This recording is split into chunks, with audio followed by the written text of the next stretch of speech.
BBC Radio 2 online, on digital radio and on 88 and 91 FM. Now the BBC News at 2 o'clock. This is Alan Dedicoat. A man from Birmingham, Harry Street, has admitted having guns and bombs at his home. The court heard he'd been involved in a dispute with his neighbours, and the judge was told that under the name Barry Williams, he'd killed 5 people, including his neighbours, in 1978, crimes for which he was held in a secure mental hospital until 1994.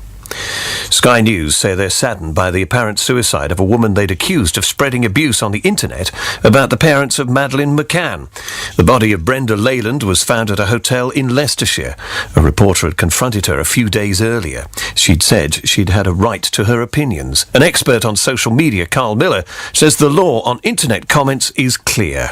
If you actually look at the law that's on the books, trolling is probably illegal. The Communications Act and the Malicious Communications Act has wording in both of them which says that it is illegal to send a communication deliberately which is offensive or grossly indecent, which is basically the definition of trolling. Shree Ndwani from Bristol has formally denied murdering his wife on their honeymoon in South Africa. The trial in Cape Town is expected to last for several weeks. The Business Secretary Vince Cable has accused his Conservative coalition partners of trying to destroy the welfare state. Mr Cable told the Liberal Democrat Party conference in Glasgow that Tory plans to cut spending by a further £25 billion after the next general election would do great harm to key services. Political staff say his onslaught underlines the determination of senior Lib Dems to distance themselves from the Conservatives. In his speech, Mr Cable said his party would be ready to raise taxes and borrow more. Key public services have already been cut to the bone, from legal aid, local government to policing and defence.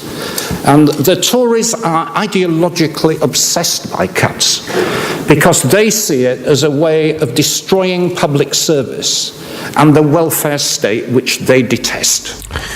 Virgin Atlantic is to close its short-haul service Little Red, which operates domestic flights within the UK.